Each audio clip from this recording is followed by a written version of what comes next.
So what's up mga kawasak? Ngayon ay alas 8. Sabi ko aaga na ako pero tanghali pa rin tayo. So hindi pa ako nagbubukas ng apps guys, kasi chill lang tayo dito. So ngayon pa lang magbubukas, 8:05 in the morning, go online.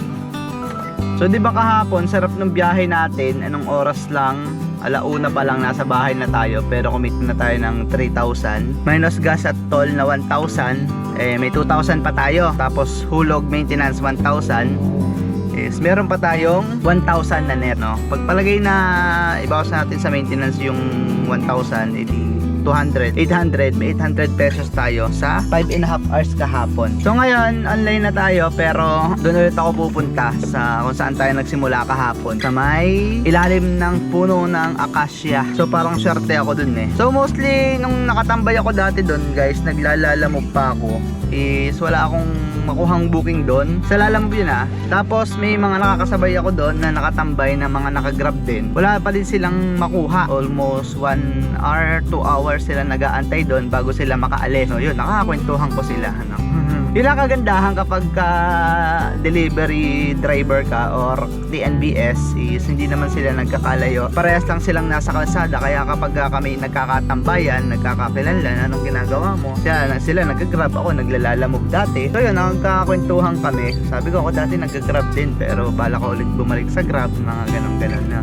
So maganda dyan, lalo sa mga rider, mobile yan sa mga kapwa din nila rider. Kunyari may mga nasisiraan, tinutulungan talaga nila. Yun ang maganda sa mga kahit wala silang community, kung baka kahit hindi sila magkakagrupo sa mga community na yan, is pag nakita nila kunyari yung Lalamove, kapwa nila Lalamove, is walang problema silang tulungan yung kapwa nila rider. Ganun din sa mga driver ng Grab, nakikita ko na minsan nasisiraan or may pasahero sila, tapos nasiraan sila along the way na hindi agad maayos, so mahanap sila ng ibang driver na pwedeng sumalo ng kanilang passenger. So kung wala naman, pwede mo naman silang i-early drop off.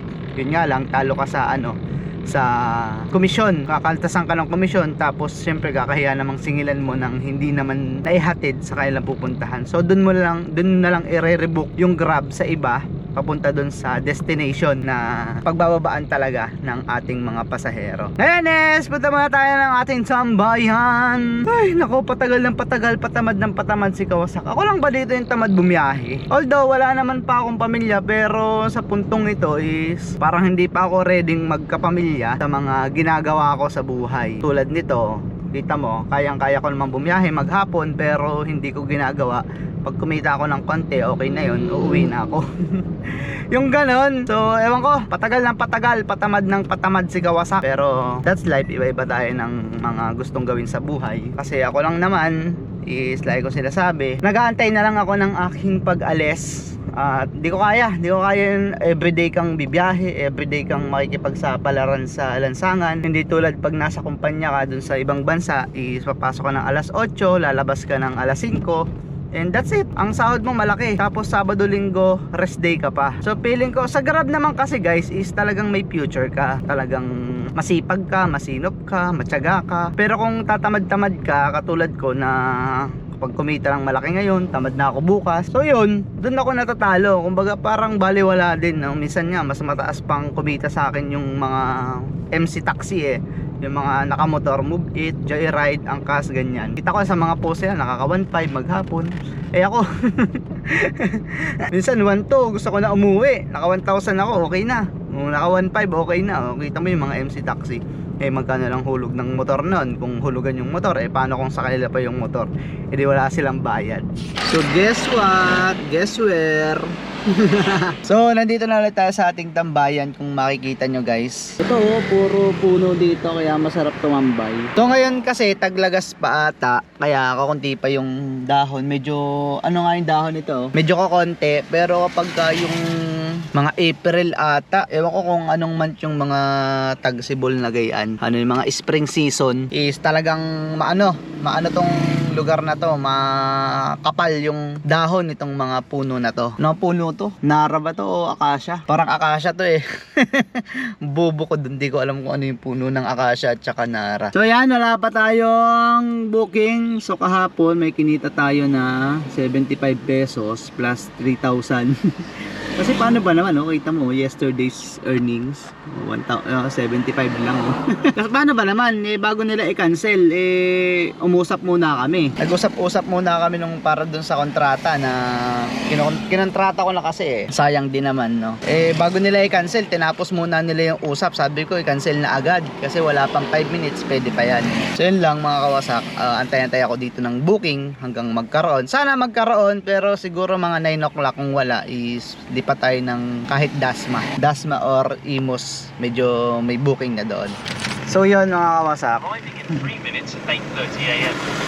may booking na tayo mula dito sa Gentry papunta na ang Barangay Hall ng Bacoor City. Ayos din, 400 oh, naka-saver pa.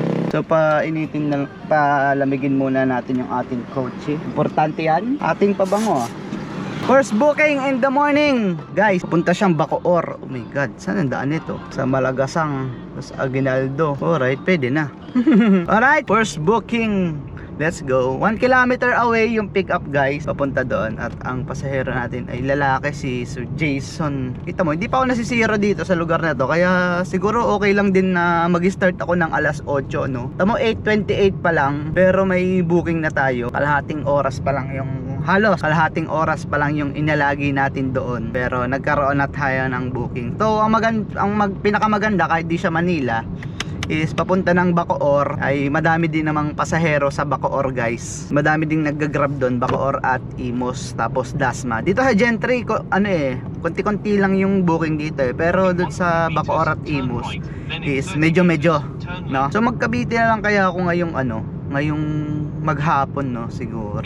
Sige, pagbaba nito guys is try kong magkabiti na lang, no. Baka meron din naman ditong pasahero na makakadami-dami. So di ko lang sure, pero try natin ngayong araw, no. Cavite only. Kasi may mga nakikita ko nagpo-post na Cavite lang, nakaka 2K din, nakaka 1.7, yung ganyan. At least nasa Cavite ka lang, no. Hindi ka naalis ng Lungganyo. Kumbaga mas maalwang kasi dito kaysa sa mag-Manila ka. Dito kasi is mas maluag sa kalsada. I mean, kahit traffic, maluag naman yung mga rules dito, hindi tulad sa Manila. Ang daming one way, di ka pwede tumigil kung saan-saan. So, di ka mahihirapan pag nasa Cavite ka lang. So, anyway, 300 meters, nandun na tayo. So, let's go.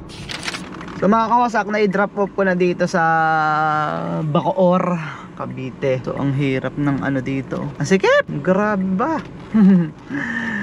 So dito ako ngayon, ang problema ko naman, nagpatay tayo ng apsa, nag-close tayo. Ang problema ko ay naiihin na naman ako. Anak ng teteng na yan, paano na naman tayo iihin?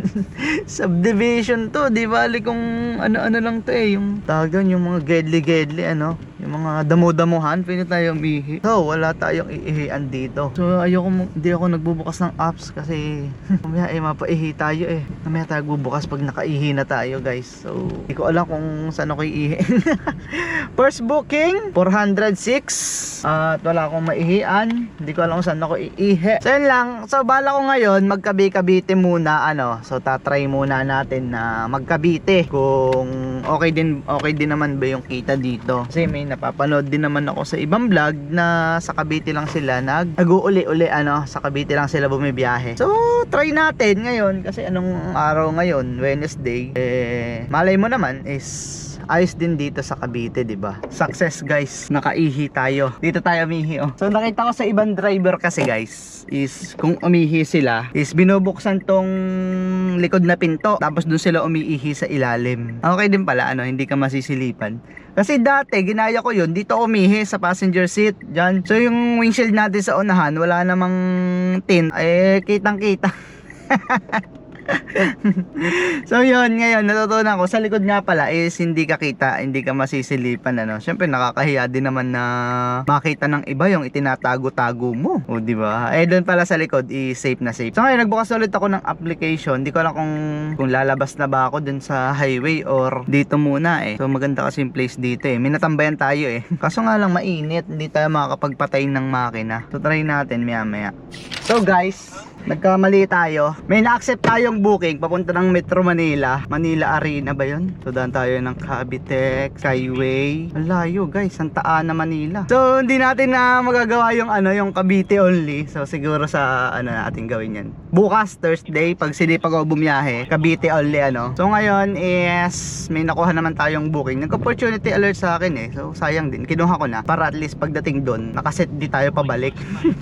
Pa Cavite ulit. Ano ba yan? Ayoko na mag-Manila. Pero wala tayong magawa minsan kasi nandun talaga yung madaming booking no. Dami kong sa chat hindi ko naman magawa yung yung Cavite only.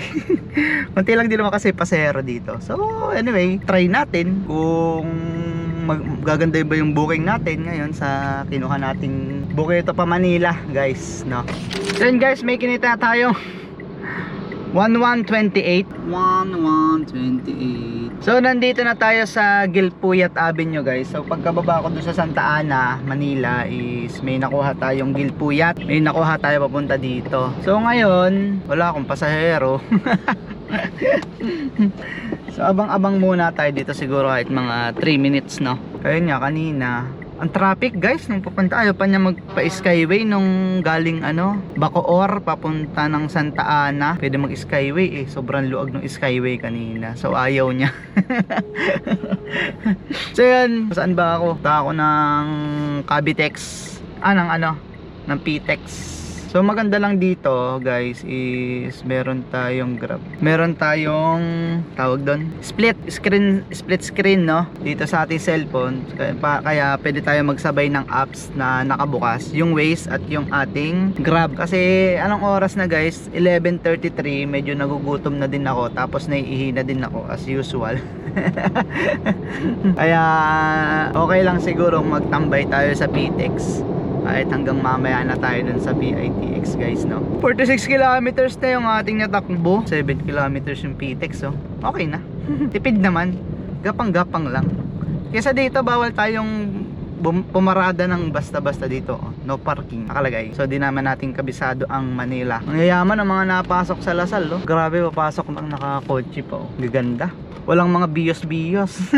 Walang mga mirage. Mga Fortuner ang nandoon. May destination, nagamit ko na yung isa. Ay, bawal natin patayin yung ating apps guys. Kasi pag pinatay natin, makakancel na yung isang set din natin. No? So yung pasahero natin kanina galing ng Cavite, Bacoor to Santa Ana is nagbigay ng 1,000. Tapos ang pamasahe niya ay 743. So sabi niya bigyan ko lang daw siya ng 250. So basta ko kinuha yung ang akala ko nakuha ko isang 50 tapos 200. Yung pala 350. Buti na lang hindi ko agad binigay kasi minsan kasi yung mga pasahero is hindi na din binibilang yung sukle, basta lang tinatabi sa bag. Tapos pagkatabi ko ng wallet ko kasi nagdadrive ako medyo traffic pa andar-andar ng konti kaya hindi ako makapag-focus. Pagbilang ko sobra na 100, 350 pala yung nadukot ko. Di ba? Sayang din kung naibigay ko agad doon sa ating customer, sa ating pasahero. Sayang naman yung ating sayang naman yung 100 din no. Kasi minsan kasi yung mga pasahero talaga hindi na din binibilang yung sukle kasi nga pagbababa ka dito sa Metro Manila is dalian lang din kung wala namang tamang babaan no, kung hindi papasok dun sa mismong loob ng building at sa gilid-gilid lang ng kalsada is mabilis ang baba lang.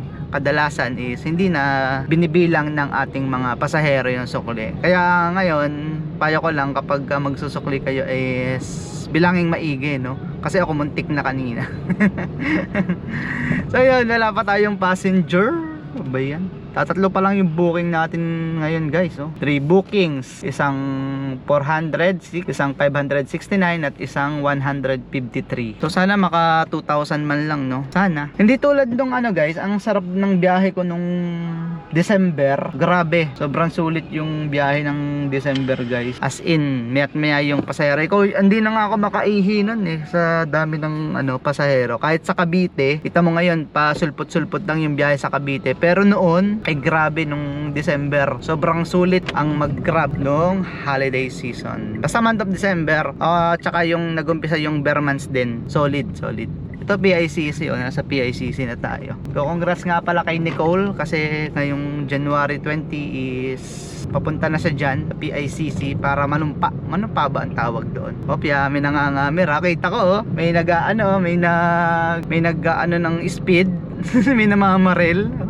Kasi dito guys sa Rojas Boulevard 60 lang yung maximum speed, 60 lang dapat yung takbo mo. Pagka nag-excess ka doon tapos natsempuhan ka ng mga namamaril, wala, ticket ka, overspeeding. Sarap lang dumaan dito pagka gantong oras tanghali, hindi gasinong ka-traffic. Yan lang, sa flyover lang kasi two-way na lang. Grabe guys, ang haba ng pila ang haba ng mga nag-i-standby dito sa may PTEX. Sa PTEX na tayo guys. Grabe. Saan pa tayo makaka-park nyan? So dito lang tayo sa gilid. Nakaset di pa tayo guys pero kakain na tayo dito. Nakatagpo din ang malilim-lilim. So ito na yung PTEX guys Tapos andito tayo sa gilid. Tapos naka-set di pa tayo. Kahit naman naka-set di tayo pa uwi guys, pwede tayo pasukan ng ibang way. Kahit papunta ulit ng norte, pa-north ulit, patagig, ganyan. So pwede dito sa set destination. Naka-open naman yung opportunity alert natin, kaya makikita natin. So ngayon is kakain naman tayo. At ang ulam natin ay sayote na may giniling guys. Sayote na may giniling. Sana wag muna tayo pasukan habang kumakain tayo. Pasukan lang tayo pagkakain. Ito sayote guys na may giniling. Medyo madami Bagay, okay lang, gulay naman to. So luto ko to Ang lagi ko kasing baon is lutong ulam na ako na nagluto para sigurado tayong malinis ang ating kakainin. Gutom na talaga. Alas 12 na kasi. Yun nga lang, pagkakain ka sa loob ng sasakyan is dapat maingat ka. Huwag magpatak-patak kasi pwede kang sanhiyan ng magkaguyam sa loob, magkalanggam at magkaipis sa loob ng sasakyan mo. Kasi syempre hindi dapat magkaipis to kaya langgam kasi kakahiya naman sa pasahero natin, pang passenger kasi yung ating sasakyan So mga kawasak, 12:49 at almost 1 hour na ako dito. So, naisipan ko na pumunta na. Lumakad na ako papuntang Bacoor, Cavite, para doon na lang tayo ulit mag-start ng booking natin So ang hirap kasi dito, ang dami din namang nakatambay na mga nagga-grab. So mahirap tayong makakuha dito guys Kaya dun muna tayo sa Cavite. Baka sakali na magkaroon tayo ng doon. Ayan, nahuli Buti na lang guys. Yan nandiyan na sila nagtotow ng mga nakapark tsaka naninikit. Shit. Buti na lang nakaalis agad tayo. So delikado pala dun sa pinistuhan ko kanina. Ito isang kanto lang yung pagitan. Nahuli na sila. So buti na lang nakaalis tayo dun, kung hindi patay. May ticket pa tayo. Kasi illegal parking. Tapos wala pa yung driver sa loob kanina. Tagal kong nasa labas, nakikipagkwentuhan ako doon sa ibang driver. Tapos yung isang driver doon, alas 8 pa daw sa lumabas, nakaka 900 pa lang. So lamang ako ng 100. Ay hindi, 200 kasi nakaka 11 plus na tayo 1128. So yan guys, punta tayong Bacoor. Na lang tayo dito sa Cavitex ng 35 pesos magpaluwal, tapos plus gasolina. So baka naman makakakuha tayo doon. Gawin lang lagi gawa ko So mostly nagagamit ko lang naman talagang pan toll gate is Easy Trip, pang Calax, yung ginagamit din na pang North guys. Yun lang talaga ang aking madalas na gamitin. Kasi mostly from Cavite to Manila naman yung mga nayahatid natin So mga kawasak, may nakuha tayong booking dito. Kanina may pumasok, nasa Imus ako, papunta naman Parañaque. So hindi ko na kinuha. Tapos ngayon naman, pauwi na tayo is may nakuha naman tayo dito sa may part ng Salitran ba to? Dito sa may hospital, papunta namang Robinson sa may Palapala ata. Ewan ko, basta doon. Dahil mga kawasakan, dito na ako sa hospital, pick upin ko lang to, then let's go. Alright mga kawasak, dito na tayo sa may meron tayong 1281. Hindi nga tayong 200, ampere niya ay 190 at atin na lang daw to 1281 ang ating kinita for today's video. Mga biyahe natin to, mga walang kwenta. Kailangan ko na talaga sigurong tawag doon, gumising ng maaga. So i-grab natin yung alas 6 na alis kasi 'di ba nung mga nakaraan is 6 o'clock. Yung pinakauna is 4 o'clock tayo maalis, tapos naging 6, tapos ngayon naging 8 na. So paunti ng paunti. So kailangan ko na talaga sigurong mag 6 ang alis 6 ng umaga guys. So try natin kasi wala na ako nasasakay na estudyante Pag 6 ako na alis guys is sa umaga, puro estudyante yung mga sakay ko. Ngayon, alas 8 nga, syempre, nakapasok na yung mga estudyante. Wala na tayong maisakay na estudyante.